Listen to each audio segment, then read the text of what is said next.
502장 빛의 사자들이여 주께 영광 돌리겠습니다. 찬송가 502장입니다. 빛의 사자들이여 어서 와서.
전능하사 천지를 만드신 하나님 아버지를 내가 믿사오며 그 위아들 우리 주 예수 그리스도를 믿사오니 이는 성령으로 잉태하사 동정녀 마리아에게 나시고 본디오 빌라도에게 고난을 받으사 십자가에 못 박혀 죽으시고 장사한 지 사흘 만에 죽은 자 가운데서 다시 살아나시며 하늘에 오르사 전능하신 하나님 우편에 앉아 계시다가 저리로서 산자와 죽은 자를 심판하러 오시리라. 성령을 믿사오며 거룩한 공예와 성도가 서로 통하는 것과 죄를 사하여 주시는 것과 몸이 다시 사는 것과 영원히 사는 것을 믿사옵나이다. 아멘. 사람의 마음에 있는 모략은 깊은 물 같으니라. 그럴지라도 명철한 사람은 그것을 끼워내느니라.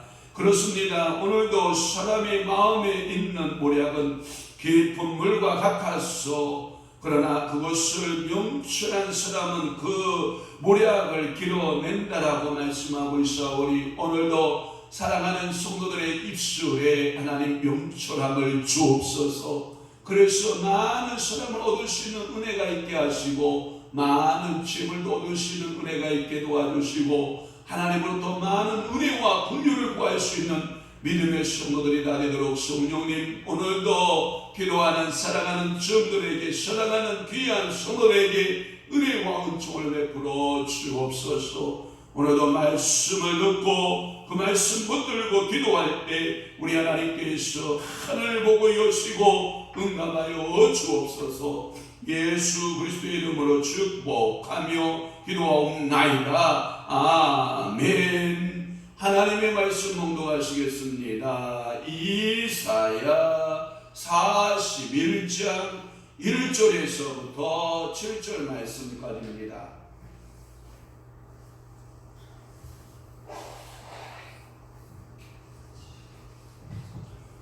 이사야 41장 1절에서부터 7절 말씀까지 우리 한 목소리로 압도하도록 하겠습니다. 시작. 섬들아 내 앞에 잠잠하라. 민족들아 힘을 새롭게 하라. 가까이 나오라. 그리고 말하라. 우리가 서로 재판 자리에 가까이 나아가자. 누가 동방에서 사람을 일깨워서 공으로 그를 불러 자기 발 앞에 이르게 하였느냐. 열국을 그의 앞에 넘겨주며 그가 왕들을 다스리게 하되 그들이 그의 칼에 뒷걸 같게 그의 활에 불리는 촉에 같게 하며 그가 그들을 쫓아가서 그의 발로 가보지 못한 길을 안전히 지났나니 이 일을 누가 행하였느냐. 누가 이루었느냐. 누가 처음부터 망대를 불러내었느냐. 나 여호와라. 처음에도 나요 나중에 있을 자에게도 내가 곧 그니라. 성들이 보고 두려워하며 땅 끝이 무서워 떨며 함께 모여와서 각기 이웃을 도우며 그 형제에게 이르기를 너는 힘을 내라 하고 목공은 금장식을 격려하며 망치로 고르게 하는 자는 매질 꾼을 격려하며 이르되 땜질이 잘 된다 하니 그가 못을 단단히 박아 우상을 흔들리지 아니하게 하는도다. 아멘. 오늘 은혜 받으실 귀한 말씀의 제목은 우상 숭배자들의 책망이라고 하는 말씀으로 은혜를 받겠습니다. 우상 숭배자를 책망하시는 하나님, 우상 숭배자들을 책망하시는 하나님이라고 하는 말씀으로 은혜를 받겠습니다. 포로된 이스라엘의 구원자가 나타난다. 그래서 이스라엘의 구원자가 나타난다라고 하는 예언의 말씀입니다. 내용은 오늘 1절에서 7절 말씀까지가 우상을 헛된 것이다. 구원자가 출현하여 그 우상이 아무것도 아닌 것이 되게 된다. 구원자가 출현하면 우상 숭배하는 자들은 아무것도 아니다 라는 말씀이고요. 또 하나는 8절에서부터 20절 말씀까지가 하나님의 구원의 약속이에요. 하나님께서 구원하시겠다라고 하는 언약, 약속의 말씀을 하시는 거고 21절에서부터 29절까지의 내용은 뭐냐면 우상 숭배를 하느냐, 그 우상 숭배의 허무성에 대하여 말씀하고 있어요. 여러분들의 성경에서는 그 본문을 뭐라고 번역하고 있어? 제목을 붙여주고 있냐면 여호와께서 거짓 신들에게 말씀하시다. 그러니까 거짓 신들의 허무성에 대하여 말씀하고 있는 줄로 믿습니다.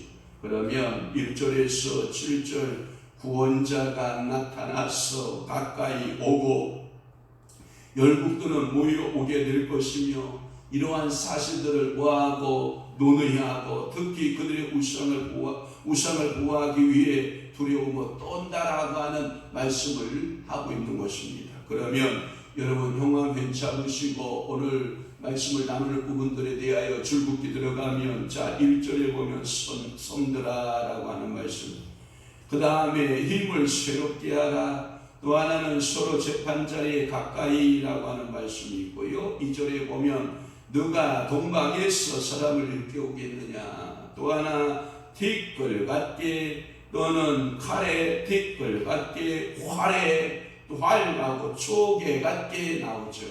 칼에 뒷걸 같게 활에 초계 같게.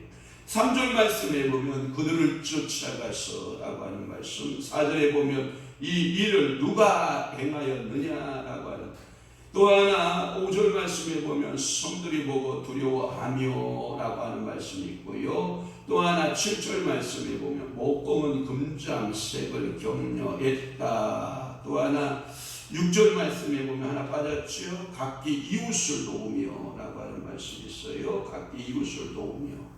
그러면 1절로 다시 돌아가서 섬들아 라고 부르는, 하나님께서 그 섬들을 표현하고 높은 산, 작은 산 이렇게 표현을 하는 것은 뭐냐면 주로 어떠한 나라나 어떠한 인물들, 그러니까 또 큰 사람을 가리켜 높은 산, 또는 낮은 사람을 가리켜 작은 산, 또 하나 큰 나라를 가리켜서 높은 산, 작은 나라를 가리켜서 작은 산, 이렇게 말씀하고 있거든요. 그러면 하나님이 보시기에 여러 나라가 이렇게 쪼개져 있잖아요. 나누어져 있단 말이에요.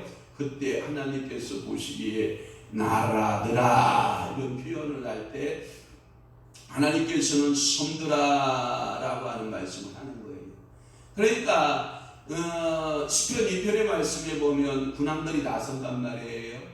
왜? 여호와 하나님 앞에서 자기들의 자랑거리를 내세우고 그런 거거든요.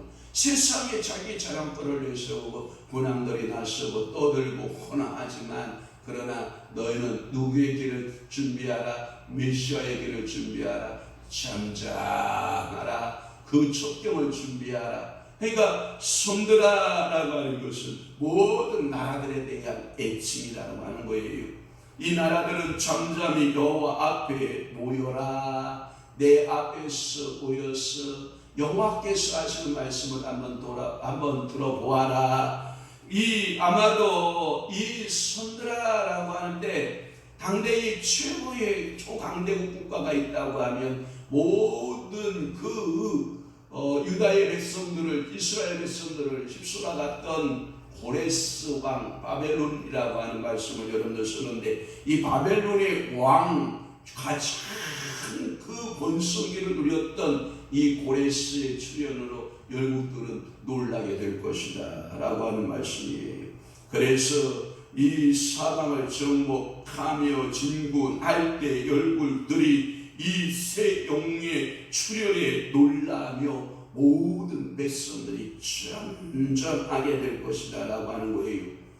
물론 성경 속에서 역사학적으로 따지면 고레스 왕의 출현이 맞을 거예요. 그러나 이것을 구속사적으로 하나님의 성서신학적, 성경신학적으로 따져보면 이러한 고레스와 같은 힘을 가지고 출현하는 자가 있으니 그가 누구냐? 예수 그리스도일 것이다 라고 하는 성경신학적 해석을 하는 사람들도 있다라고 하는 거예요. 그러면서 힘을 새롭게 하라. 서로 재판자리에 가까이 나아가자. 여기에 재판자리에 나아가자라고 할 때는 뭐냐면 변론하자. 옛날 성경은 변론하자 이렇게 나왔습니다. 재판자리까지 나아가자. 우리가 서로 재판하자. 그러면서 하나님께서는 최고의 법정에서 한번 나아가고 다투어 보자. 송사라고 하는 말 여러분 아시죠? 송사, 나의 최고의 자리에까지 여러분들이, 다시 말해 모든 인생의 선들이 다 세계를 썩버렸던 여러 왕들이 한번 변론의 자리까지 나와보자. 그 변론의 자리에서 나와 함께 대화해보자. 누가 여호와와 변론할 자가 있겠느냐? 없다. 오직 변론할 자는 그의 아들 예수 그리스도밖에 없는 줄로 저는 분명히 믿습니다. 그렇습니다. 이렇게 같이 변론하기 위해서 힘을 새롭게 하라고 하는 것이고, 그래서 이 바사의 고레스의 출현은 세계의 정세에 대해서 같이 의논하는 자리가 된 것처럼 하나님의 그 강력한 그 세계 통치에 하나님의 그 아들, 이 세상에 출현하는 그 아들로 통해서 세계가 변론의 자리로 나오게 될 것이다 라고 하는 거예요. 그는 본소 초도에서 이렇게 죄의 문제들에 대하여서 누가 나와 함께 겨룰 자가 있겠느냐? 이 죄 문제에 대해서 누가 나와 함께 대화할 자가 있겠느냐? 그래서 우리 인생들은 섬들아, 아무리 큰 최고의 강대국을 가진 나라라 할지라도 섬들아 이렇게 표현하고 있는 것입니다. 그러면서 2절 말씀에 가면 뭐라고 말씀하고 있냐면 너는 알지 못하였느냐 라고 하는 말씀을 하고 있어요. 그러면서 듣지 못하였느냐? 영원하신 하나님 여호와 땅 끝까지 창조하시는 피곤치 않으시고 곤비하지 않으시며 병철이 아니없으셔라. 이 말은 뭐냐면 누가 동방에서, 여러분들은 제가 23절 읽었다. 주동해요. 자, 2절 말씀에 보면 누가 동방에서 사람을 일깨워서 라고 하는 말씀이 있는데, 여기에 일깨워서라고 하는 말씀은 일으켜서 라고 하는 것입니다. 그래서 2절 말씀에 보면 너는 동방에서 사람을 일깨워서 또 하나 그를 불러냈다. 이것을 가리켜서 동방에서 일깨워 불러낸 자가 있어요. 여러분, 갈대아 우루라고 하는 여러분 알아요? 갈대아 우루에서 하나님께서 일깨워서 불러낸 자가 있죠. 누굽니까? 아브라함이죠. 그래서 요한 칼빈은 그의 주석책에 뭐라고 말했냐면 동방에서 일깨워서 불러낸 자를 가리켜서 아브라함이지 않느냐라고 하는 해석을 해요. 칼빈은 그래서 아브라함을 갈대아 우루에서 불러낸 것이다 라고 하는 거예요.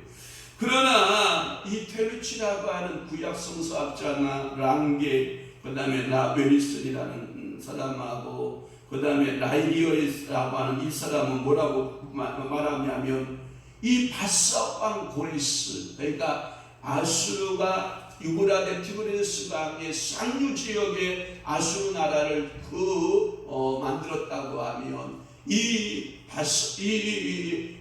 바벨론의 고레스는 이 유브라데 티그리스 하류에서부터 그 세력들이 커지기 시작을 하거든요. 그러니까 이 동방이 맞아요. 그러니까 여러분들이 말하는 신약 성경에 나오는 동방의 박사들 여러분 아시죠? 그들이 보편적으로 해석하기를 페르시아의 점성가들, 페르시아에서 천문학을 연구하는 학자들로 이렇게 보거든요. 그러니까 이 동방에서 사람을 일깨웠다라고 하는 것은 이 바벨론의 엄청난 시력을 가진 바사 왕 고레스를 통해서 그 나라를, 공의의 나라를 만들어가도록 일깨웠다라고 하는 그런 표현이 있어요. 첫째, 고대의 지배적인 것 또는 바울이나 신약에서 이 사도 바울은 뭐라고 말하냐면 이것이 그리스도를 가리킨다라고 하는 의견이 있어요. 그러니까 역사적으로 적용을 해서 이것을 고레스로 적용할 것이냐, 또는 성경신학적으로 적용해서 이것을 그리스도로 적용할 것이냐, 누구로 적용해도 성경은 다 풀려요. 저는 크리스천의 목회자로서 이것을 저는 그리스도로 표현하고 싶어요.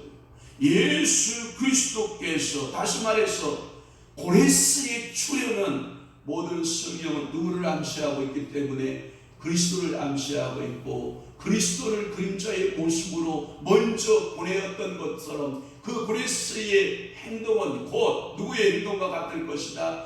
그리스도의 출현을 통해서 그러한 일들이 일어났던 것처럼 마치 고레스는 그리스도의 그림자로 간주되고, 이 고레스의 기사는 이 오늘 본문 계속해서 이 메시아의 출현에 대하여, 구원자의 출현에 대하여 말씀하고 있는 것이다 라고 하는 것입니다. 그것은 성경의 이사야서 25절에 나타나 있고, 또한 44장 28절, 45장 1절에 4절, 또는 13절, 46장 11절 계속해서 이 그리스도의 출현에 관한 예언적인 메시지가 이사야에 가득하다라고 하는 거예요. 그러니까 우리가 성경을 읽을 때마다 이 한 사람 인물이 등장하고 그 인물들이 사라질 때 그리스도의 단편적인 모습들을 살짝 그림자처럼 비춰주고 사라지고, 그 실체인 누가 온다? 예수 그리스도 메시아가 오신다. 할렐루야. 이렇게 구약 성경을 그리스도의 관점으로 보는 것을 우리는 흔히 성경신학적으로 구속사적 성경 해석 이렇게 말하는 거 아닙니까? 그러니까 오늘도 여러분들은 이 고레스의 모습을 보면서 누구를 모습을 바라봐라? 그리스도의 모습을 볼 수 있는 영안이 열렸으면 좋겠습니다. 그러면서 이렇게 말씀하고 있습니다. 의로 공으로 그를 불러 자기 발 앞에 이르게 하였느니라 라고 하는 말씀인데, 옛날 성경에는 의로 번역이 됐고 개정판에는 공으로 번역이 되어 있는데, 그래서 고레스 그의 발 앞에 모든 섬들을 다 인생들을 불러낼 것이다 라고 하는, 그래서 고레스가 가는 곳마다 모든 사람들이 전부 다 굴복하게 되는 거예요. 한번 그것을 연상해 보세요. 그리스도나 고레스가 가는 곳마다 모든 사람들이 다 그 발 앞에 무릎을 꿇게 되는 것을 연상하고 2절을 다시 한번 보다 시작. 누가 동방에서 사람을 일으키며 의로 불러서 자기 발 앞에 이르게 하였느뇨. 열국으로 그 앞에 굴복케 하며 그로 왕들의 치리하게 하되 그들로 그의 칼에 뒷걸 같게 그의 활에 불리는 소기 같게 하네. 누구도 그 고레스 앞에 설 사람이 있다 없다? 없다. 그 말은 뭐냐면 인생들이 우리 주님 앞에 설 수 있는 사람이 있다 없다? 없다. 아무리 막강한 군사력을 가지고 아무리 막강한 여러분들이 그 힘을 가지는 인생이라 할지라도 이후의 왕 대신 살렘의 왕 대신 예수 그리스도 앞에 설 자가 없는 줄로 분명히 압니다. 그래서 그의 칼에 뒷걸 같게 그의 활에 불리는 초계 같게 하며 열국의 고레스의 칼을 받아 뒷걸처럼 모두 다 사라지게 되고 그의 화살을 받아 불려가는 초계같이 된다라고 하는 것이 어메리칸 버전 성경의 직역인 것입니다. 그들이 그의 칼에 뒷걸같이라고 읽어서 고레스의 공격을 받아 열국들의 칼이 뒷걸같이 되고 활은 초계같이 된다라고. 그다음 그 말은 뭐냐면 아무런 쓸모없는 그들의 칼과 쓸모없는 활들을 말해요. 하나님의 나라는 칼에 있지 않나요? 하나님의 나라는 활에 있지 않나요? 아무리 열방들이 열국들이 섬들이 그 많은 칼을 준비하고 많은 활을 준비한다 할지라도 그리스도 앞에 필요해요? 필요치 않나요? 필요치 않나요? 예수 그리스도는 이 땅에 칼을 들고 이 땅의 나라를 세우기를 원하지 않으셨거든요. 그리스도는 이 땅에 활을 들고 나타나지 않으셨거든요. 그리스도는 이 땅에 평화의 주로 오셨고 만왕의 주로 오셨기 때문에 칼의 나라와 상관이 없고 활의 나라에 상관이 없음을 우리에게 상징적으로 말씀해요. 그리고 3절 말씀에 보면 그가 그들을 쫓아가서 그의 발로 가보지 못한 길을 안전히 지났으리라고 하는 이와 같이 고레스는 열국의 왕을 추격하여 아직 가보지 못한 그 길도 안전히 지나 빠르게 그의 원청길을 수행하고 바벨론 제국들이 나가서 이 여러 열국들을 통합하고 또 나라를 정복하고 이와 같은 그 일들은 마치 이 바벨론 제국이 밀려오는 쓰나미처럼 그 순간 아수르 제국을 멸하고 바벨론 제국을 만들어가는데 아주 탁월한 능력을 가지고 있었거든요. 그러니까 이 고레스가 최고의 나라를 영토를 여러분들이 만들었을 가능성이 많죠. 그게 어디에 주로 많이 나타나냐면 에스더서에 나타나고 있는 내용들 아닙니까? 그래서 그는 유럽을 전부 다 다스리고 아시아 여러분들 쓸어버리고 그리고 애국까지 정복한 기사들의 모습을 보면 이 고레스의 세력이 얼마나 팽창주의로 커갔는가를 우리는 알 수가 있습니다. 4절 말씀에 보면 이 일을 누가 행하였느냐, 고레스를 누가 일으켰느냐, 이 말은 뭐냐면 하나님께서 그 고레스를 일으켰다라고 하는 거지요. 열국을 정복하게 한 일을 누가 개입했느냐, 누가 시행했느냐, 이것을 질문하시면서 자문자답하시는 분이 뭐냐, 나다, 내 여호와가 역사의 주인공이시다. 예수 그리스도를 이 땅에 보내시고 인류를 구속하는 그 사역을 누가 디자인하셨느냐? 나 여호와가 디자인했다. 그러니까 한 나라가 세워지고 한 나라가 없어지는 것을 누가 만들었느냐? 나 만군의 여호와가 이 일을 행했다. 그러면 오늘도 우리의 살고 죽는 것을 누가 계획하시냐? 나 만군의 여호와가 계획하십니다. 여러분 그렇게 믿어지면 아멘. 그러면서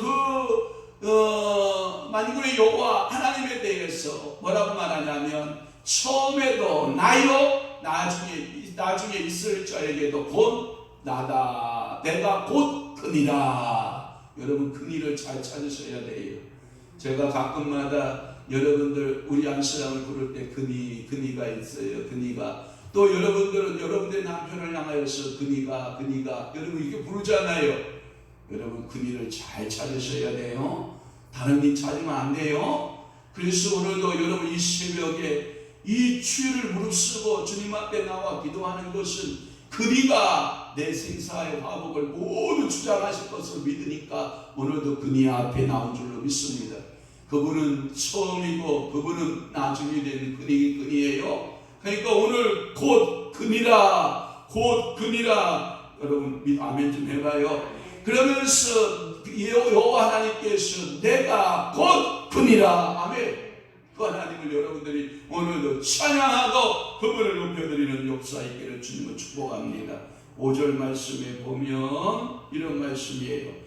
좀 더 설명해 볼게요. 여호와 하나님은 처음이고 종말이며 알파가 되시고 오메가가 되시며 그는 태초에 만물을 창조하셨고 그때부터 오고 오는 세대를 작정하시고 그리고 그의 종말에서 전 인류를 심판하시고 만물을 새롭게 하시고 이런 전능하신 여호와가 고레스의 수련과 정복도 예정하시고 실행하시고 그 일을 그 성격을 누가 대부분이 수행해 줬다? 고레스가 그 예언적인 모습으로 실행해 주었다라고 하는 거예요. 그러면서 5절의 말씀에 보면 성들이 보고 구하며 두려워하며 땅끝이 무서워 떨며 함께 모여온다. 1절 말씀하고 똑같아요. 성들에 나와요.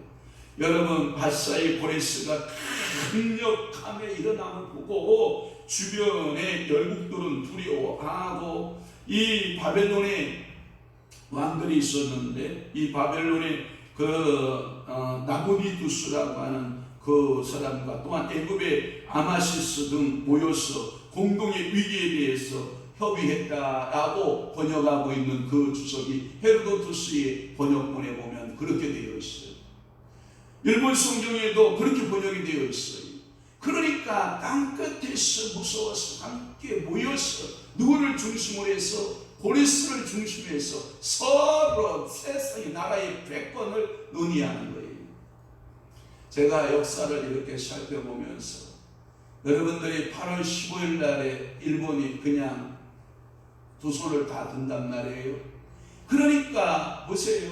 우리나라는 참 어떻게 보면 거저 해방을 맞이했지만 거저 해방 받은 이후의 대가는 너무 가혹하니만큼 그 대가를 치르게 되는 게 뭐냐면 일본이 무조건 항복을 하니까 군사가 다 텅비어요. 여러분 경찰이 다 비리 시려가고 국가의 모든 기관이 전부 다 모져버려요. 그러니까 이 식물인간같이 되어버린 이 땅에 여러분 북쪽에는 누가 밀고 내려오냐면 소련이 내려와요.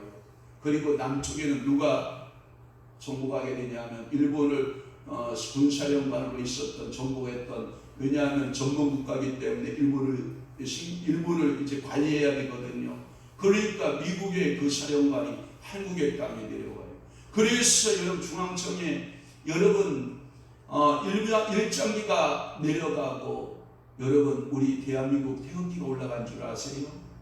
여러분 착각하지 마세요. 역사는 그렇게 말하고 있지 않나요?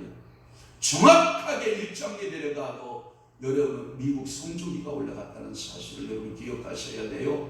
그래서 이들이 서로 논의하는 거예요. 그때 당시에 오늘 이 말씀이 나오니까 제가 설명하는 거예요.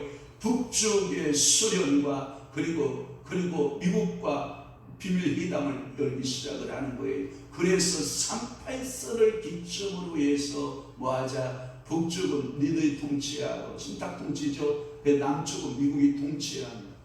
그래서 유엔에 가서 묻는 거예요. 유엔에 이 문제를 어떻게 할 거냐. 유엔에 가서 물으니까 유엔이 뭐라고 말하는지 알아요? 대선을 통해서 선거를 통해서 나라를 회복시켜주고 그 나라가 정상적 기능할 때까지만 북쪽은 소련이 통치하고 남쪽은 미국이 통치하고, 그리고 대선, 그러니까 지금으로 말하면 선거제를 통해서 선거에서 나라의 대통령을 세우고, 그리고 자기들 소련은 물러가고 미국 쪽은 다 물러간다, 이렇게 된 거 아니에요. 그런데 이게 남북이 이게 서로 이꼴이 달라요. 그때 당시만 해도 지금하고 비슷한 상황이 뭐냐면 남한은 인구가 많고 북한은 인구가 적거든요.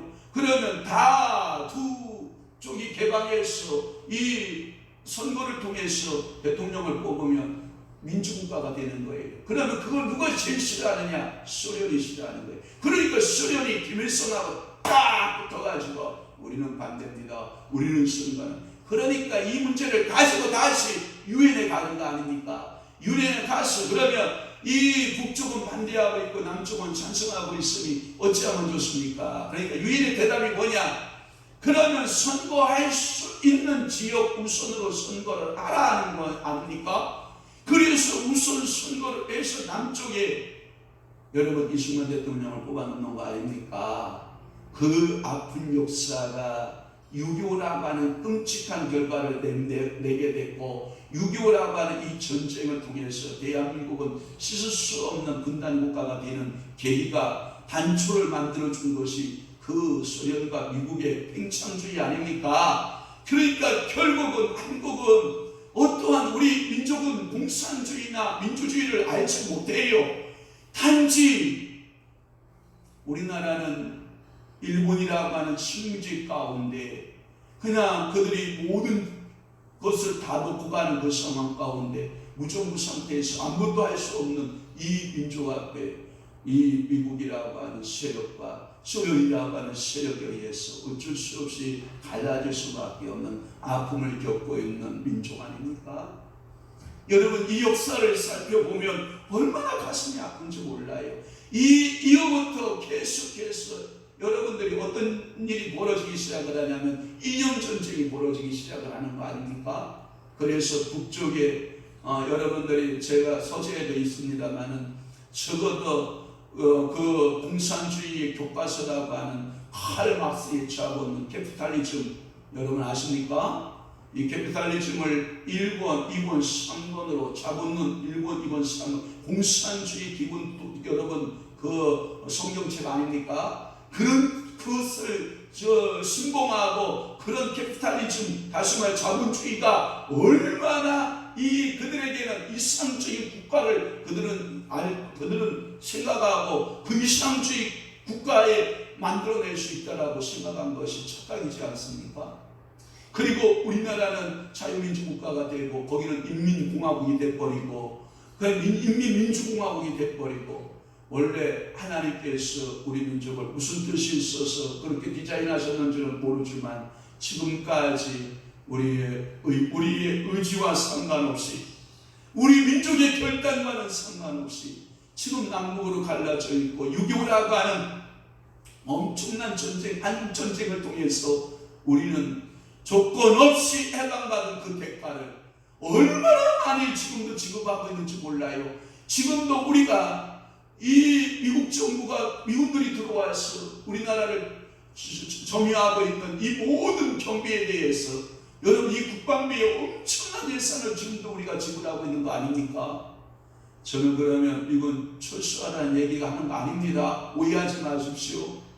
우리가 값없이 해방을 맞이한 것은 맞다. 그러나 그 대가는 다 받았다. 우리가 다 지불하고 있다. 아니 지금까지도 우리는 그 대가를 지불하고 있는 것이다. 왜? 남북이 갈라져는 이 아픔을 누가 치료할 수 있느냐? 아무도 치료할 수 없다. 저는 바라옵기는 섬들이 보고 두려워하며 땅끝이 무서워 떨며 함께 모여와서 야, 이 한국 땅 70년 지긋지긋한 전쟁 사이에 이 고통스러운 이 고통의 문제를 이제는 이스라엘이 회복되듯 아멘. 이 땅에 남과 북이 다시 회복되는 이 역사의 그날이 오기를 우리는 기도해야 될 것이고 남과 북이 서로 손을 마주잡고 잃었던 형제와 잃었던 그 부모를 다시 되찾고 잃었던 그 고향들을 다시 되찾고 회복받는 그 날이 속히 오기를 우리는 우리의 의지에 의해서 38선을 나누지 않았다. 우리는 우리의 의지에 의해서 이런 선을 나눈 것이 아니다. 그것은 열국들에 의하여 우리는 지금도 수 없는 대가를 지불하고 있고 얼마나 많은 사건들에 의해서 그들이 죽었습니까? 빨갱이라고 하는 이름 앞에 빨치산이라고 하는 이름 앞에 제주도 4.3 사건을 통하여 4.19 학생혁명을 통해서 이 나라의 올육혁명을 통해서 얼마나 많은 지긋지긋한 대가를 지금도 지급하고 있는지 모르죠. 그렇다고 하면 주여 이 민족을 주님이 긍휼히 여기시고 이 민족의 눈물을 아시는 주님께서 이 민족의 눈물을 씻어주시고 유대인들의 눈물도 씻어주신 여호와 하나님께서 이 대안에 이 땅에 흐르고 있는 눈물을 씻어주시는 그날이 신속교기를 우리는 뭐 해야 됩니까? 기도해야 될 줄로 믿습니다. 오늘 본문의 6절 말씀에 보면 각기 이웃을 도우며 그 형제에게 이르기를 너는 힘을 내라고. 아멘. 약자끼리 같이 보이고 서로 돕고 또 서로 격려하며 서로 뭐라 그래는 담대하시오 힘을 내시오. 그러나 소용없었던 것이라는 거지요. 저들은 이 신흥의 왕 고레스를 당해내지 못한 것처럼 아무리 그 각자 약한 자들이 힘을 내라 너와 함께 힘을 내봐라 아무리 그래도 이 신흥시의 왕 고레스를 이겨낼 수 있다 없다? 없다. 예수 믿지 않는 영혼들 그들이 서로 힘을 내자 그러나 만왕의 왕 되신 예수 그리스도가 이 땅에 재림하시는 그날에 그들의 위로가 됩니까? 안 됩니다.